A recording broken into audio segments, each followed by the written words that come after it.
Hello, good afternoon, conversation students. Today, like I did in the first week, I'm going to deliver a lecture that is going to be used for both conversation 1 and 3. Now, the reason for this is primarily because it's going to be very little difference between my explanation for one class and the other. So rather than just record twice, I'm just going to combine them. The criteria are the same. It's the same assignment. Really, what you're doing in conversation class, the primary skills that we're trying to develop is, I talked about this word facility, right? It's just a word I like to use. You can say something else. You can say conversation skill or speaking ability or, comfort with communication in English.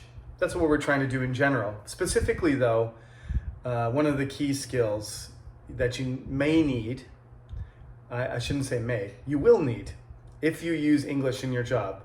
At some point, generally people in Korea have improved their English ability.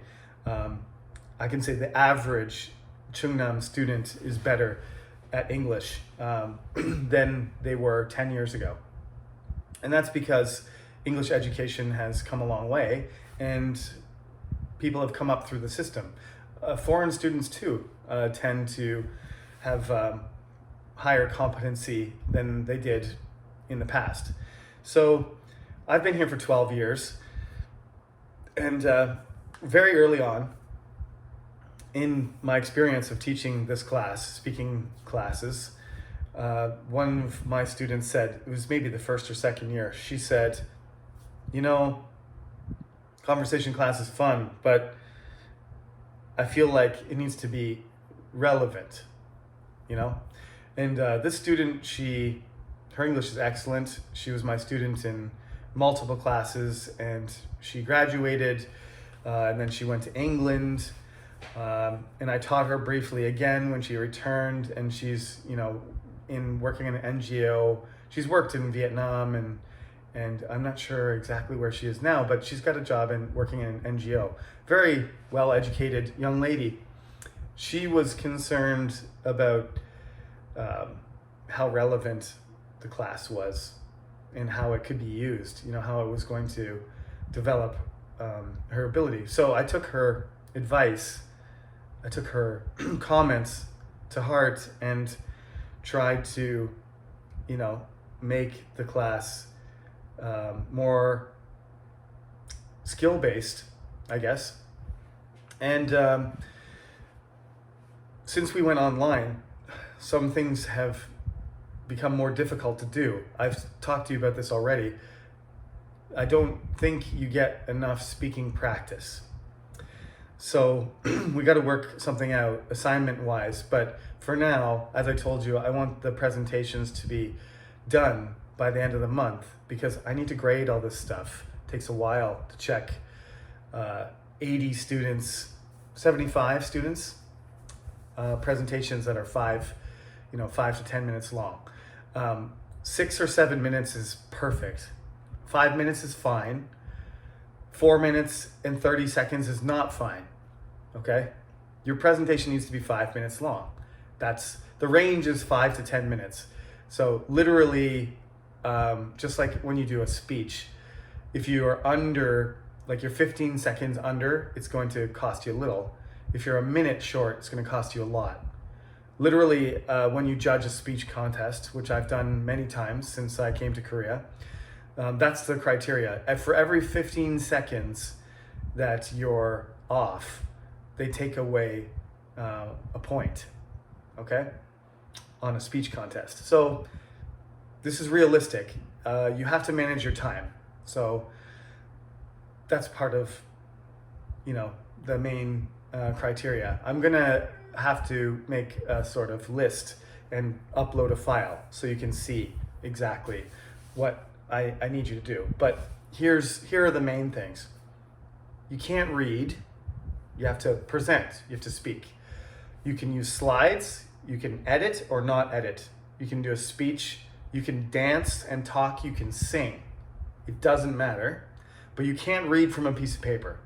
And you can't be looking off screen and reading all the time. You have to look at the camera, okay? You can look down. I'm gonna read something. You can tell when I'm reading. Right now I'm not reading. You know, I'm not looking exactly at the camera because I'm, you know, I look at myself on the screen. That's fine though. You can tell my eyes are looking straight. I'm not tracking, I'm not tracking lines. I'm speaking directly to you. I'm lecturing, right? I'm not reading. Sometimes I do. And you can read. You can read something for like 20 seconds or 30 seconds, but out of 5 minutes, if you show any video or any clips or read anything, you can't make it half your presentation. It should be mostly you speaking to me, to your audience.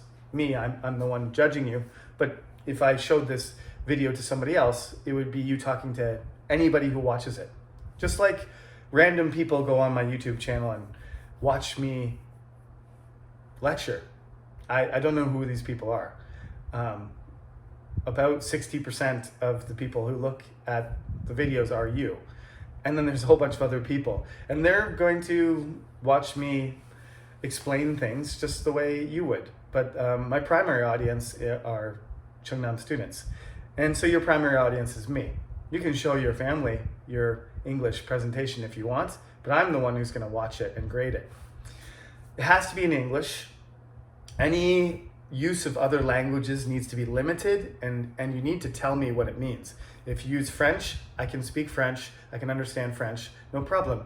But not everybody can. My Korean is not great, my Chinese is non-existent, my Uzbek is, I don't know any words in Uzbek, even though I have some Uzbekistan students, or Bengali, or anything else. So if you decide to use words from another language, you do have to say what they mean, and I'm sure you can pronounce them fine, but you should translate, you should explain, okay? So don't forget that. So yeah, you can use PowerPoint slides, you can use various programs from your computer or your phone or whatever, it doesn't matter. There's not a lot of technical expertise that I require. You can just turn on your camera and record, just like I do when I lecture. I don't do a lot of editing. I don't add a lot of things, right? You can if you want. It's not required. So this is how it gets broken down. It's very simple. 100 points, 50 points for speech, okay? All the speaking related things, pronunciation, fluency, vocabulary, anything related to language. 40 points for content, which includes, the idea, concept, the organization, and so on. And 10 points just as a kind of bonus pool for, creativity, okay? So if you do extra things, that would, give you probably a 10 in the creativity category. But otherwise, it's really something you don't have to be concerned about. Okay, now those are the basics. 5 to 10 minutes, needs to be recorded, has to be in English, and you can't read the whole thing. You have to speak, sort of in an organized, prepared way, but not memorized. You can memorize. I shouldn't say that. I don't mind if you memorize it.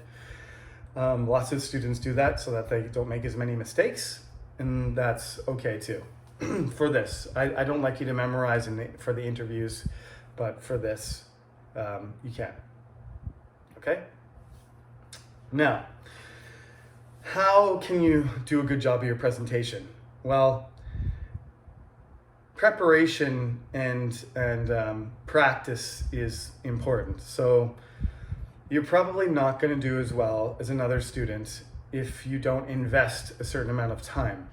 If you record your presentation the day before and you do it once and you send it to me. It's not likely going to be as well done as somebody who has done it multiple times, practiced, and submitted it before the deadline. That's a basic thing. So you need to prepare yourself properly. Some topics are better than others, and I'll give you an example, okay? You should try to choose an interesting topic. This is something that is definitely different from the Conversation 3 section. Conversation 3, some of you are seniors. I expect you, to come up with topics that are a little bit more, have a little bit more depth to them, okay? That they're more unique and they have specific purposes to them, okay? I think Conversation 1, part of it is just getting the experience of recording and presenting in English. Many students have never done that. But Conversation 3, you're supposed to take Conversation 1 and 2 first. I know it's not a requirement, and some students do it backwards, but that's what you're supposed to do. So I'm gonna grade you like you're a Conversation 3 student, not like a Conversation 1 student. So you need to choose something. You can't just say, introduce to me your dog, right? Or, your favorite hobby. That is show and tell. That is literally something you start doing in elementary school, right? I did it in kindergarten. My mother had a baby when I was in kindergarten, so I actually brought my baby sister to my school, and I did a presentation when I was in kindergarten introducing my baby sister. That was my show and tell, topic. That is nice. It's a nice topic, but it's not that complicated. Even a kindergarten can do it, right? So if you're going to talk about your hobby, or you're going to talk about something you're interested in, personal interest, or you're going to describe how you do something, introduce to me something like traveling, these are Conversation 1 type topics, okay? That's fine for Conversation 1. For Conversation 3, I expect you to go to the next level. You're level 3, not level 1. Here's an example, okay? And I'm going to share this article for Conversation 3, but certainly if you're Conversation 1 student and you want to do a higher level topic, please do. I'm just saying that the topics are a little bit more lenient about what kind of things you can talk about at this point, because I do want you to focus on, delivering a good presentation and not be too concerned about high-level vocabulary and analysis of something, because I think you need to get some experience. So Conversation 3 students, you pay attention in particular, but if you're in Conversation 1, you still need to know this information, and you should check out this article. I'm gonna post it twice in both sections. This video will be posted twice, and so will the article. So I was reading Harvard Business Review, and you may notice my email address is sullivanhbs. I didn't go to Harvard Business School. That's what some people think it means. That's not what it means. I went to McMaster in Canada, and I studied literature. I'm not a business major in any way. Okay, so but Harvard Business Review, I read it a lot. I do want to know about business. You need to know about business in your life. But this article happened to be about presentations, and it happened to be really more relevant to us than business. I mean, it's in the Business Review, but it's mostly because presentation skills are very applicable to any field. That's why I kind of said, you may need it. No, you do. You need it. It doesn't matter if you're a scientist or a businessman, or you're working in an NPO or an NGO, you're working in the government, you're a professor, you're a teacher, you're a government official, civil servant, right? A musician. It doesn't matter. At some point, you have to speak in front of people. It's called public speaking, you know? Public speaking skills are essential. This is what we're doing, okay? So, sorry, I'm gonna lean in here for a second. Okay, so this is what the article begins. I'm gonna read part of it. I don't usually read stuff to you, but I'm gonna read this, but you should read this yourself, because I'm gonna post it. So this is what it says. It's, the title of it is How to Give a Killer Presentation. Because really what you want to do is knock out your audience, right? They're so impressed that they're just going to be falling on the floor. Okay. I doubt that's happened so far in my lectures, but one can dream, right? Here's how the article starts. A little more than a year ago, on a trip to Nairobi, Kenya, some colleagues and I met a 12-year-old Maasai boy named Richard Turere. I don't know if I'm saying that right. But anyway, Turere, who told us a fascinating story. His family raises livestock on the edge of a vast national park, and one of the biggest challenges is protecting the animals from lions, especially at night, right? And you're not supposed to kill those lions because they're in a national park. They're protected. So they have to protect their animals and try not to kill the lions. This is key. Okay. Richard had noticed, and he's 12, okay? This is a 12-year-old. It means he's, starting middle school. Where was I? Richard had noticed that placing lamps in a field didn't deter lion attacks, but when he walked the field with a torch, a torch is a burning kind of stick, which actually has fire and flickers like fire, the lions stay away. From a young age, he'd been interested in electronics, teaching himself, for example, by taking apart his parents' radio. Used that experience to devise a system of lights that would turn on and off in sequence using solar panels, a car battery, and a motorcycle indicator box. Motorcycle indicators that signals, click, click, click, click, click, right, when you're turning. Indicator box, and thereby create a sense of movement that he hoped would scare off the lions. He installed the lights, and the lions stopped attacking. Soon, villages elsewhere in Kenya began installing Richard's lion lights. Wow, that's impressive. That's a cool story, right? That could be a presentation topic? Absolutely. Especially if it was him telling people how he did it. So these people found out about the story, met this kid, and his English wasn't very good, but they wanted him to present at a TED Talk, right? A TED Talk, that's international organization. There's a whole bunch of links to TED presentations you can look at. Now remember, these are professional. They're better than me.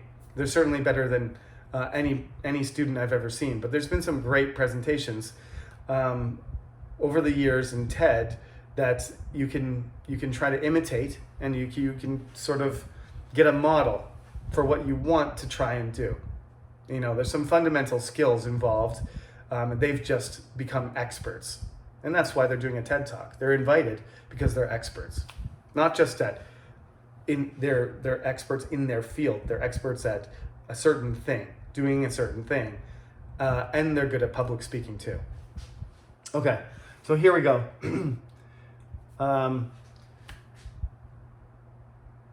Okay, so it was hard to imagine putting this kid in front of 1,000 people, but they decided they wanted to do it anyway. So Richard's story was so compelling that we invited him to speak in the months before the 2013 conference, because now he's like 20-something. This is going back 8 years. We worked with him to frame his story, to find the right place to begin, and to develop a succinct and logical arc of events.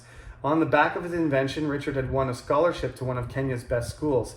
And there he had the chance to practice the talk several times in front of a live audience. It was critical that he build his confidence to the point where his personality could shine through. So you don't want to seem like a robot. You want to seem like a person. When you do your presentation, you should be able to tell what I'm kind of like. I'm sure, some of you feel like you know me a little bit. It's been, 11 weeks? This is the 11th week. And you probably watched me for like 6 hours. It's probably, if I behave like a robot, you probably wouldn't know, what my personality was like, but hopefully my personality is coming through. My sense of humor and, my energy and my interest for things is, you can see it in the videos. That you should be able to see it in the videos because that's what I do in my class. So I try to make the videos similar to the way I behave in class. So hopefully you can see that. And if you can't, then I'm not doing a very good job. So when he finally gave his talk at TED in Long Beach, you could tell he was nervous, but that only made him more engaging. People were hanging on his every word. The confidence was there, and every time Richard smiled, the audience melted. When he finished, the response was instantaneous. A sustained standing ovation. What's a beautiful story. His English is not that good, right? What did they say?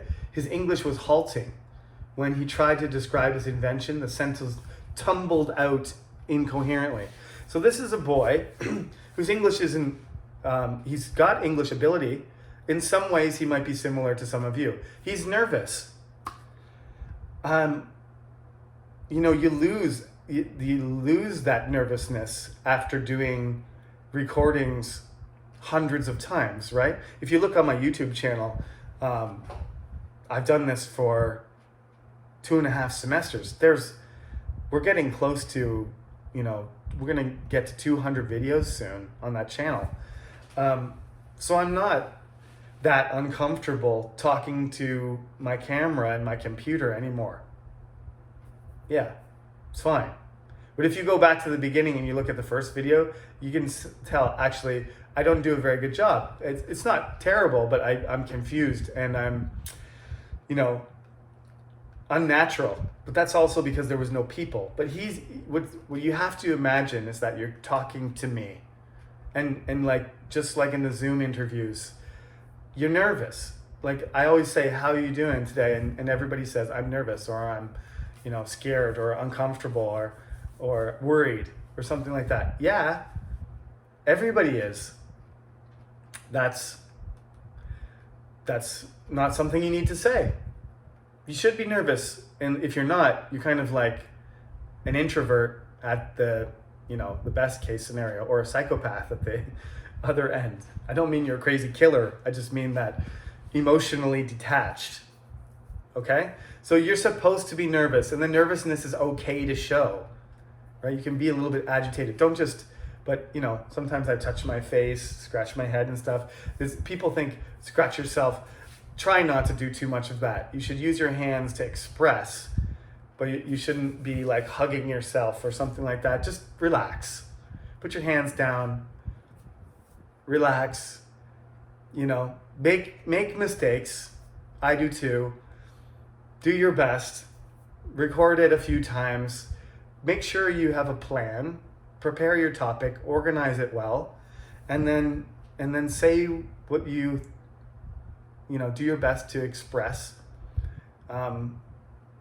Something about your topic. If you're going to talk about an invention like that, explain how the invention was, created and what makes it important.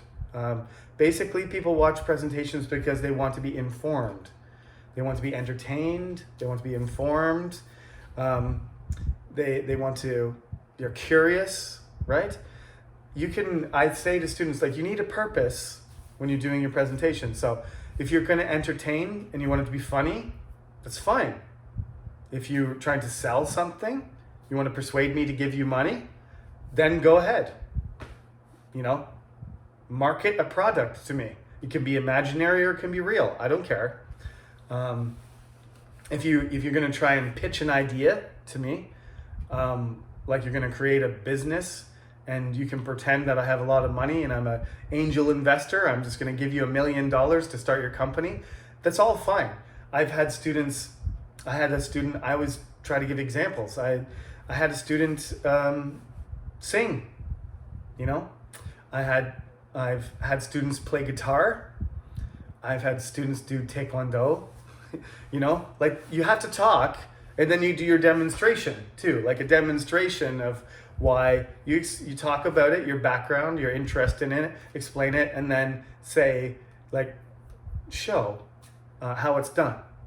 But there's a purpose there, right? There's a purpose there that Taekwondo is for discipline, for self-defense. It's for exercise. There's a purpose there. Those are the reasons that Taekwondo is a benefit, right? There's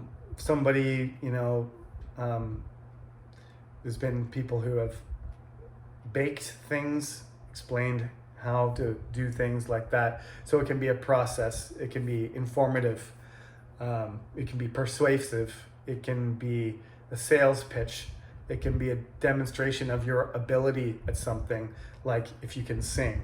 The student, I still remember it so well, the student, she had a beautiful voice. It's hard to give somebody a bad grade when they sing a song, with no music, just raw voice with perfect pronunciation in English.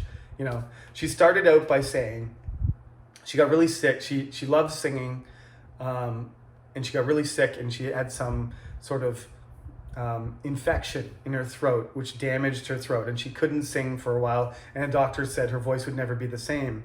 But she did rehabilitation and everything until she was able to sing again, and that her joy she said she had to recover because that was one of the things she enjoyed in life the most. And this is 10 years ago, Chungnam student, and then she said, I'm going to sing a song for you. And she sang a song. I don't remember what it was. I just remember all the students couldn't resist clapping and almost crying. She had a remarkable voice, powerful, remarkable voice. And the speech part was great. The singing part was perfect. Yeah. So, be creative and do something that's do something that you think is important. Okay, that's the main thing. It doesn't matter if you're conversation 1 or 3, but if you're conversation 3, you should go more deeper into the topic, please. Okay? I hope that explains what you're supposed to do. Most of the conversation 3 students have taken conversation before, so hopefully you have an idea. Some of you have taken my class, so you know exactly what to do. But conversation 1, please read the Harvard Business Review article that I post. The rest of the article is very helpful, and there's links to TED Talks which you can watch. Choose one that fits your style and inspires you, and then maybe use that as a model for your own presentation. Okay, so that's it. I hope that sets you on the right track to completing your assignment before the deadline, and in complete impressive way. Okay, so that's it. Have a good weekend, and I'll see you next week.